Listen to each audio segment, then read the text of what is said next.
All right, and just remind me, which division are you running? Second division, it's Judge Piazza's seat since he's retiring. Oh, Piazza's retiring. I didn't realize that. Man, that's great. Yeah, he's been a great judge for a long time. I'm telling you, he's been on some big ones. Yeah.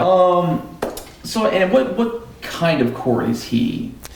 He does mostly civil litigation and a small amount of criminal. Okay.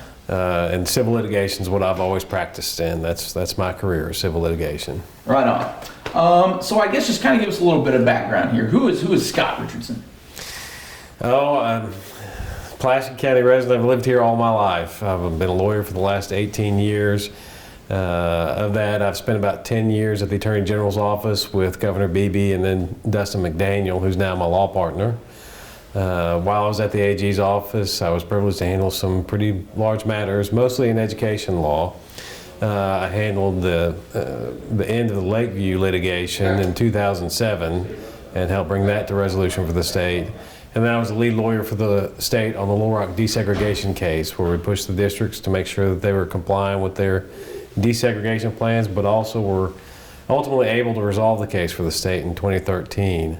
And a settlement that's now producing about $66 million of savings for the state every year, starting last school year. And two, this is something we've kind of asked everybody, but Piazza's been a great judge. But is there anything that you want to bring, kind of that Richardson flair to the courtroom? Any changes that you want to make into that specific bench? So I think our courts can help a lot with our community and help make our community better. I think the new specialty courts that are coming out, drug court, mental health court, veterans court, are things that could be expanded and help relieve overcrowding in our jail, which is chronically full, but also help people who are struggling get treatment as opposed to just punishment. People who could benefit from treatment and a little bit of help from the courts to get them there. And I think there are a lot of ways that our courts could be updated and improved to better help our citizens. We have a huge access to justice problem here. The Supreme Court just approved what they would call limited scope representation, so people can get a lawyer, and instead of hiring them for the entirety of the case, which gets real expensive, they can hire for pieces and parts of the case to just help them when they really need it. And I think that makes justice more affordable for people. It's going to take some time to work out the kinks in that system, and I think the courts need to be open to it, be working with it, and provide an input on how to adjust the rules so that works better for people. I can go on about lots of different ways. I think the courts can work better. I think better use of courtroom technology, better hearing dates. There's a fair amount of, when you go to court, there are some places you go and you can't really predict the outcome for your clients because the courts aren't always following the law. I've had judges look at me and say, well, Mr. Richardson, you've got a good argument on the law, but, and there should be no but there. People should be able to rely on the law. So that's one of the big reasons I'm running. I also think there's not very many civil litigators who run for judge, because you can make more money being a civil litigator than you can be a judge. So it's pretty easy calculus. But I think we would benefit from that experience, because civil litigation is very complex. It's very different from criminal litigation. So that's another big reason I'm running. So we were kind of getting into just the civil background for a judge and how that's a little different and how, it kind of adds another cog to it. So if you've got a company, you've got a contract, you've got even a car wreck case, you want to go in front of a judge who has experience with those things, who's written a contract, who's read, maybe drafted or read through an operating agreement for your LLC. You don't want that judge for the first time ever to be thinking about, well, how does this business operate, or how does a contract work? And so that's why it's important to have some civil litigation experience on the bench, because they come with that experience. I've written contracts, I've drafted settlement agreements, I've drafted some operating agreements, I've worked with businesses, I've worked with government agencies on policies and procedures, so I know how administrative law works. I know how all these, I have experience with all of these things. So I think it's important to have a judge who's familiar with those things. Plus, In civil litigation, the majority of your cases, the vast majority, don't go to trial. They settle before trial. And so it becomes very important, all the rules of civil procedure and how they manage litigation from the start to either settlement or trial becomes very important. And you want a judge who knows those rules and is able to apply them, and who has applied them, who has done discovery, who has worked on that exchange of information that's so important in the beginning stages, who's ruled on motions for summary judgment and the ways we manage cases before they get to trial.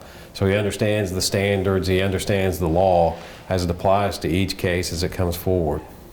Something else we've been asking everybody is, to me anyways, it seems like compassion has really become a thing on the bench. You mentioned some of those sort of other courts, the drug courts and things like that. Is that something that you've noticed? And I guess too, is there a way to apply that in that civil arena? So there are a lot of ways that the judge can help. Even if you're handling more civil cases, the judges need to work together to make the courthouse a better place for people. So I have a lot of experience working with the legislature because they handle the purse strings.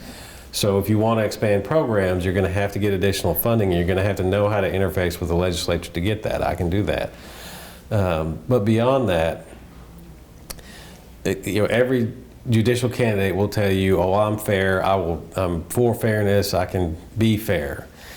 And I've met lots of people who believe that because I'm a good person, because people like me, I can be fair.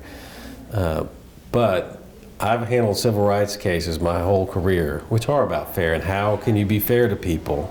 And they teach you, just because you think you're fair, it does not necessarily mean you're being fair. And there are ways to analyze your conduct. There's ways to analyze the office that you're holding to find out, am I really treating similarly situated people the same? Am I really being fair? Is some bias in me affecting the decisions that I'm making? And so I have a lot of experience in that self-critical analysis that you need to really be fair. So fairness isn't just a word, it's a practice. It's a way of life for this court.